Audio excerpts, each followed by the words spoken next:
Hi guys, this is your Anti-Crime Secretary Len at ang team po natin ay nasa Barangay Luz Biminda at tayo po ay magbibigay ng livelihood program para sa mga solo parent and green ladies. Actually po, yung mga tao po dito ay hindi lamang po mga taga Luz Biminda. Meron po diyang taga Santo Cristo at meron din pong taga San Isidro Labrador. No? So ang ating itinuturo ay kung paano po gumawa ng detergent powder at detergent liquid sa pangunguna po ng ating presidente na si Pres JP kasama ang ating Vice President na si Ma'am Jen, Operational Manager na si Sir Mario at si Kagawad Doom at syempre po ang inyong lingkod. At hindi rin po mawawala ang ating pinakabatang member at videographer and vlogger na si Elius. Kasama ko po yung aking anak. In-excuse ko po siya sa kay teacher dahil hindi ko po talaga siya masusundo dahil nga po alanganin yung oras ng pagtuturo po natin. So ako po yung nag-speak kung paano po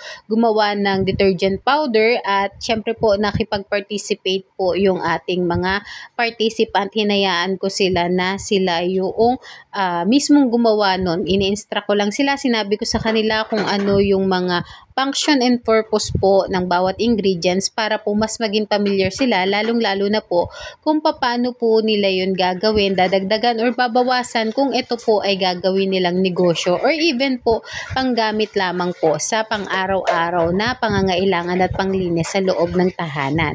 Ganun din po, ang nagturo ng liquid detergent ay si Pres JP. Ito po ay isa sa mga proyekto ng Community Anti-Crime Group team para po makatulong po tayo sa ating komunidad at mabawasan po yung krimen. Hindi lang po tayo force multiplier ng PNP, ganun din po tayo po ay tumutulong sa ating komunidad kung paano po magkaroon ng kabuhayan at maaari din pong makatulong sa kanilang pang-araw-araw na buhay dahil naniniwala po kami na kung lahat tayo ay makakapag-provide ng pangunahing pangangailangan sa ating tahanan, mababawasan po ang krimen. Ganun din po, ini-encourage ko po ang lahat ng participant na just in case kaya na nila at marunong na sila, malaking tulong din po ito kung makakapag-abot po sila ng tulong sa eskwelahan. Halimbawa man po, pwede po sa isang section ninyo, pwede pong kayo na po yung magbigay ng pang-cleaning materials. Malaking tulong na yun po para sa ating mga teacher. Sinabi po namin dito kung ano yung mga ingredients at yung mga kailangan na materyales.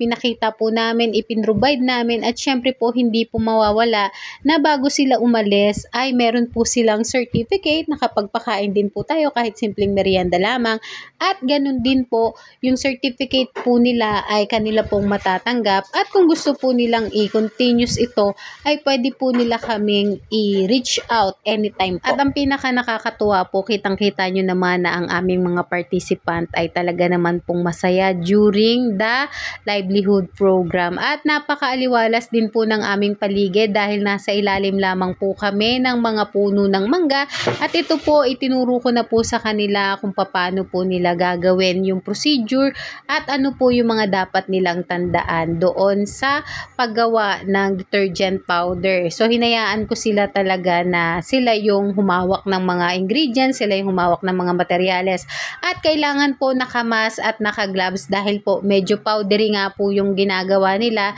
Naaabot po yan ng hangin at pwede pong tumama sa kanilang mga balat at kanilang mga mata para hindi po nila maamoy o masinghot ay kailangan po may proteksyon ang kanilang mga ilong at ganun din po ang kanilang mga kamay. So kailangan po yan dahil SOP po yan. So ako po yung nagtuturo kaya sabi ko sa kanila kapag meron pong naiiwan, make sure na madudurog para lahat yan ay talaga pong powder yung yung pinaka texture po niyan para yung desired natin na consistency ng powder is talaga po na makukuha. Ganun din po, sama-sama na din po namin itinuro kung paano po nila yan ipapak at kung paano po yung pagsukat ng lahat ng ingredients. At ang nakakatuwa naman po talaga is lahat po sila gustong makipag-participate. So, ang nangyayari po ay pagkatapos ng yung tatlo naman at yung iba naman po ay nagtitake din ng video because they are so interested doon sa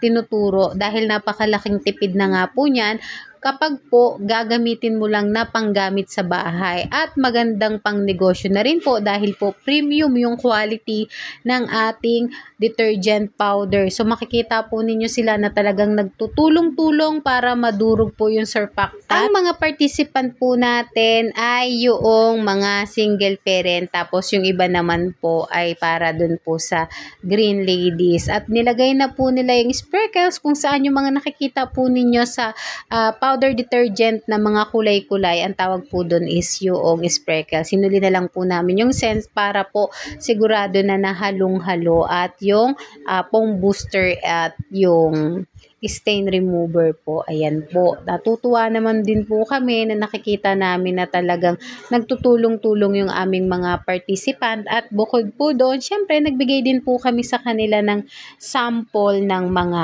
ganyan po para masigurado po natin na magagamit din po nila yung mga ginawa po nila. So nagtulong-tulong po talaga sila dyan, especially po doon po sa pagpapak, and then inabot na lang po namin sa kanila. Ito pong ginagawa nila na ito ay halos patapos na, pero dahil gumagamit pa rin sila ng strainers, halos nasa kalahati pa lang po yan, dahil pagkatapos po nilang gamitan ng strainer yan, maghahalo pa po sila ng mano-mano doon sa kanilang kamay ng almost 5 to 10 minutes. Pero more on 15 minutes po, mas maganda po para siguradong halong-halo na at durug na po yung mga ingredients at incorporated po sila ng maayos, para at least isang buhos lang po nila sa kanilang lalabahan ay sigurado po silang even yung mga ingredients ng bawat scoop. So pwede po silang gumamit ng scoop, pwede din naman po natatansyahin lang nila. So since lahat po dito ay kananayan, hindi po mahirap magpaliwanag dahil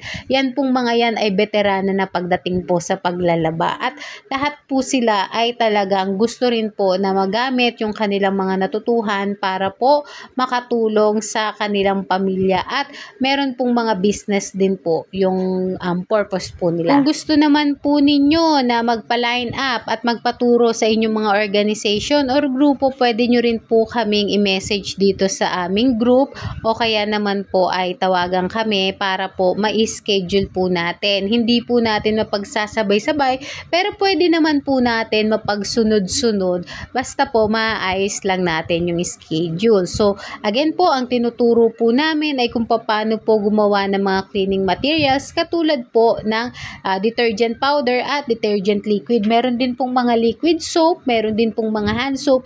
Depende po yan kung ano po yung package na gusto ninyo na matutuhan ng inyong mga miyembro. Again po, ang pinakamahalaga po is may schedule, dahil kami po ay talaga pong pinapriority namin yung mga eskwelahan na matulungan, especially po sa pag-aayos ng kanilang mga electrical wiring. So, ang lagi ko po sinasabi sa mga tao na natutulungan po natin pagdating sa livelihood is, just in case na gumagawa na po kayo, pwede po ba na i-reach out nyo din po yung mga section ng inyong mga anak, kahit po sa simpleng pag-aabot lang ng panglinis sa ating mga teacher ay malaking bagay na po, lalong-lalo na po ngayon ang mga eskwelahan po ay talaga pong bawat classroom ay nagbabayad na po ng naglilinis ng kanilang mga classroom, dahil hindi na po kagaya dati na merong cleaners. Pero malaking tulong na po yan. Lagi ko lang pong ina-advocate na tulungan po natin ang ating mga paaralan. At again po, kami dito sa Anti-Crime ay lubos ang kagalakan every time po na nakikita namin yung aming mga natuturuan na talaga pong sila ay masaya din, na marami silang natutuhan at may pag-asa na magkaroon sila ng panibagong negosyo. Lagi lang po natin piliin yung pagiging mabuting tao at yung pagkakaisa, at hinihiling ko din po na please like, share, and follow our page para po kung meron po kaming mga upcoming event ay ma-update po kayo. At the same time, welcome na welcome po kayo na pumunta kung nasaan man po kami, at dun po sa mga kasamahan namin dito sa Anti-Crime. Isama po natin ang ating mga pamilya sa mga ganitong klase ng livelihood program. Hindi lang po kasi dapat isa yung source of income natin. Mas maraming source of income, mas maganda po, at the more po na nakakatulong tayo sa ating kapwa is the more din po na ibinabalik ng Panginoon ang lahat ng biyaya at pagpapala sa atin. So natutuwa natutuwa kami dahil sa bawat oras na kami po ay nakakapagturo ay binibigyan din po kami ng pagkakataon para ipakita din po yung organization natin at yung function ng ating organization sa ating community. Ito naman pong tinuturo ni Sir JP ay ang detergent liquid. So, siya po ang nag-demo niyan.